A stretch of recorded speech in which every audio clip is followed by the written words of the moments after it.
Good morning बच्चों। Shri Krishna Bihari inter college पेशारा के online classes में मैं राम प्रसाद एक बार पुनः आप लोगों का स्वागत करता हूं। आज मैं कक्षा 10 का इतिहास जो पहला पाठ है, यूरोप में राष्ट्रवाद का विकास में दूसरा भाग नेपोलियन बोनापार्ट के उदय के बारे में अध्ययन करेंगे। तो नेपोलियन बोनापार्ट विश्व के इतिहास में जब उसका नाम आता है तो उसका नाम स्वर्णिम अक्षरों में लिखा जाता है। नेपोलियन बोनापार्ट कहता था कि असंभव शब्द बेवकूफ़ों के शब्दकोश में रहते हैं। नेपोलियन बोनापार्ट का जन्म 1769 ईस्वी में 1769 ईस्वी में फ्रांस के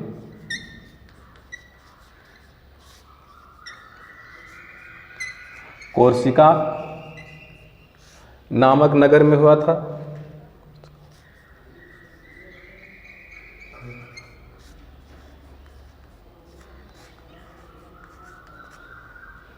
नगर में हुआ था।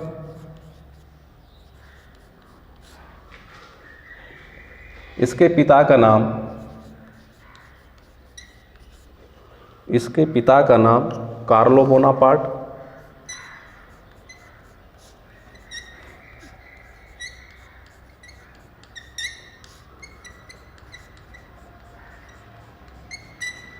कार्लो बोनापार्ट था। और कार्लो बोनापार्ट फ्रांस की सेना का जनरल था।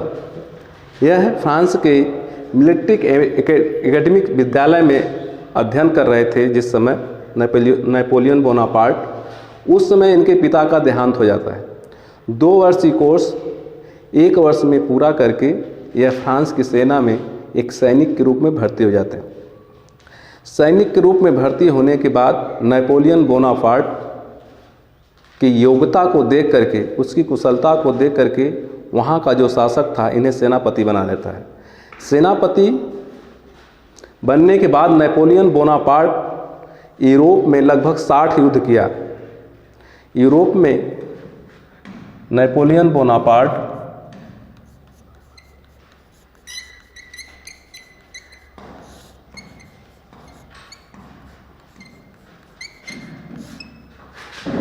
यूरोप में 60 युद्ध किया। 60 युद्ध किया। इस 60 युद्धों में सिर्फ 5 या 6 युद्ध में ही पराजित हुआ। रूस का युद्ध इसके पतन का कारण बना। नेपोलियन बोनापार्ट का राजकीय जीवन बहुत शान शौकत से बीता, लेकिन इनका वैवाहिक जीवन जो बहुत कष्ट में बीता। नेपोलियन बोनापार्ट की पहली पत्नी के नाम जॉसेफिन था और दूसरी पत्नी का नाम इसका जो है कि लुइसा था। प्रथम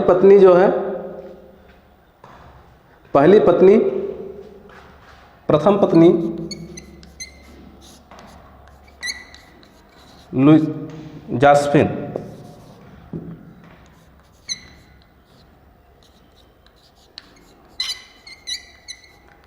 जॉसेफिन थी।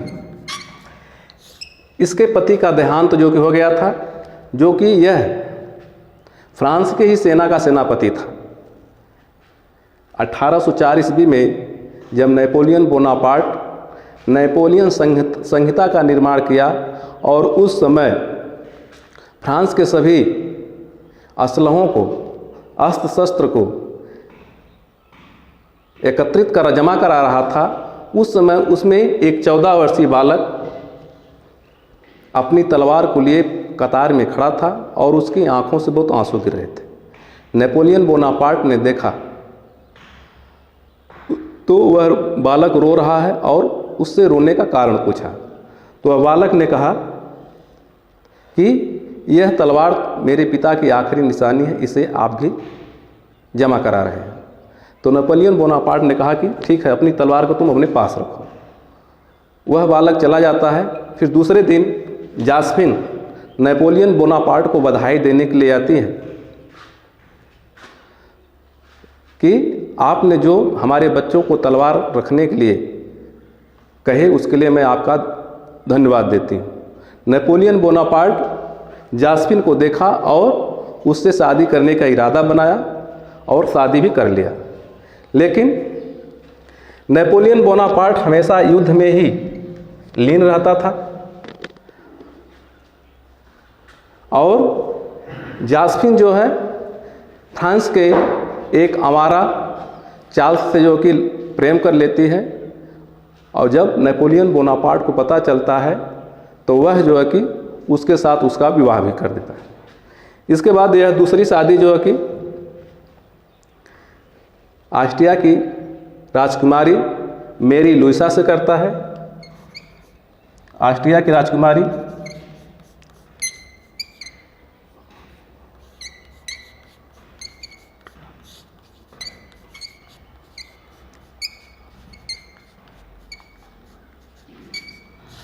मेरी लुइसा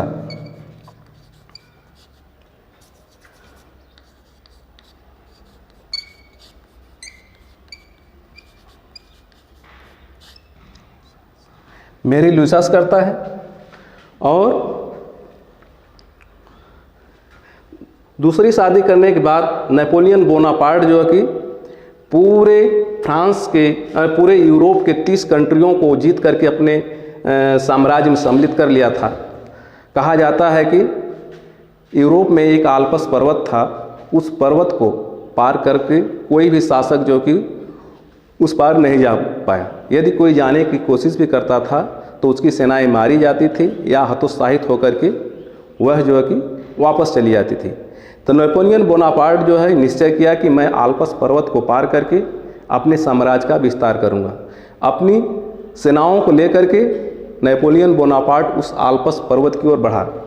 रास्ते में एक वृद्ध महिला ने देखा और कहा कि यह कौन बेवकूफ़ है जो इस आल्प्स पर्वत को पार करने की कोशिश कर रहा है, आज तक कोई इसको पार नहीं कर पाया। तो वृद्ध महिला ने उस नेपोलियन बोनापार्ट से कहा तुम बेवकूफ़ी कर रहे हो, इस पर्वत को कोई पार नहीं कर पाया। यह मतलब कि आल्प्स पर्वत को पार करना असंभव है। नेपोलियन बोनापार्ट बहुत तेज़ी से मुस्कुराया और कहा असंभव शब्द बेवकूफ़ों के शब्दकोश में होते हैं। इसके बाद नेपोलियन बोनापार्ट जो है उस वृद्ध औरत से आशीर्वाद लिया और कहा कि माँ मुझे आल्प्स पर्वत को पार करने के लिए आशीर्वाद दीजिए। वह आशीर्वाद देती है। इसके बदले में नेपोलियन बोनापार्ट अपना हीरे का कीमती हार उस वृद्ध औरत को दे देती है। वह वृद्ध औरत जब चली जाती है तो नेपोलियन बोनापार्ट की सेनाएं आल्प्स पर्वत को पार करने से इनकार कर देती है। उसकी वृद्ध मतलब उस औरत की बात को सुनकर के उसकी सेनाएं हतोत्साहित हो जाती हैं और आल्प्स पर्वत को पार करने से इनकार कर देती है। नेपोलियन बोनापार्ट अपनी सेनाओं से कहता है कि क्या हम में से किसी ने आल्प्स पर्वत को देखा है? जो सेना का जनरल था और सारी सेनाओं ने कहा कि नहीं, हम में से किसी ने आल्प्स पर्वत को नहीं देखा। तो नेपोलियन बोनापार्ट ने कहा कि चलो हम चलते हैं, यदि देखेंगे कि हम उसको पार नहीं कर पाते हैं तो हम लोग वापस चले आएँ, बिना देखे हम कैसे निर्णय ले सकते हैं। तो अपनी सेनाओं को लेकर के नेपोलियन बोनापार्ट आल्प्स पर्वत की ओर पहुंचा और देखा कि बहुत ऊंचा सा पर्वत है, उस पर चढ़ना शुरू कर दिया। तो सेना का जो जनरल था वह बोनापार्ट से पूछा कि क्या यही आल्प्स पर्वत है? तो बोनापार्ट ने कहा नहीं, इससे 1.5 गुना ऊंचा और एक पर्वत मिलेगा, वही आल्प्स पर्वत होगा। उस पर्वत को चढ़ करके नेपोलियन बोनापार्ट की सेनाएं एक समतल मैदान में पहुंच गई। तो जो सेना का जनरल था बहुत हैरान हो गया कि अब तो कोई पर्वत ही नहीं है। फिर वह जो कि नेपोलियन बोनापार्ट से पूछा क्या आल्प्स पर्वत कहाँ है? नेपोलियन बोनापार्ट बहुत तेज़ी से हंसा और कहा कि कौन सी आल्प्स पर्वत की बात कर रहे हो? हमने वह आल्प्स पर्वत पार करके चला आया और वहाँ पर जा कर के आक्रमण किया और उस क्षेत्र को अपने साम्राज्य में विस्तार मतलब मिला लिया। कहने का मतलब कि नेपोलियन बोनापार्ट इतना शूरवीर था कि वह जो है कि कभी भी अपने जीवन में परास्त नहीं माना। जिस समय फ्रांस की क्रांति चल रही थी, फ्रांस के सभी लोग लुई 16वें का विरोध कर रहे थे। 1804 ईस्वी में नेपोलियन बोनापार्ट जो है आता है और डायरेक्टली जो सभा होती है उसे भंग करके वहाँ का जो कि शासक बन जाता है।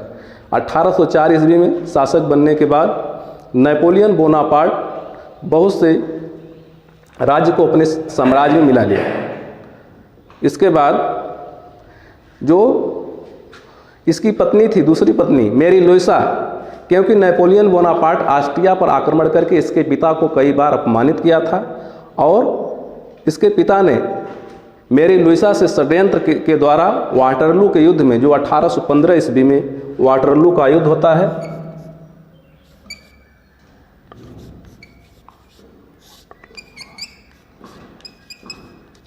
वाटरलू का युद्ध 1815 ईस्वी 1815 ईस्वी में वाटरलू के युद्ध में मैरी लुइसा ने अपने पिता के षड्यंत्र के द्वारा उस पर आक्रमण करवाती हैं और इसे पराजित कर देते हैं।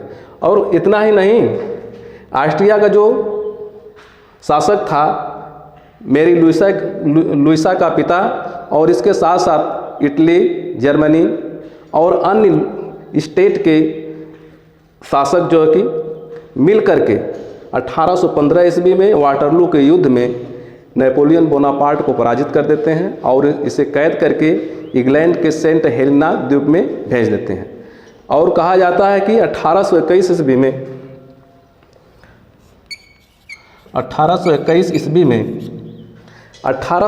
ईस्वी में मैरी लुइसा ने जहर के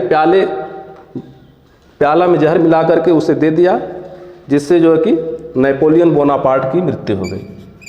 ठीक है। इसके बाद जब 1815 में जो कि इसका जो कि नेपोलियन बोनापार्ट का पतन हो जाता है, तो पुनः फ्रांस में जो है कि रूढ़वादी शासन की स्थापना हो जाती है। इसके बाद वहाँ का शासक फिलिप को वहाँ का जो कि शासक बनाया जाता है और पुनः जो कि वहाँ पर पुरानी परंपराओं को लागू कर दिया जाता है। आज के वीडियो में शेष इतना ही। धन्यवाद।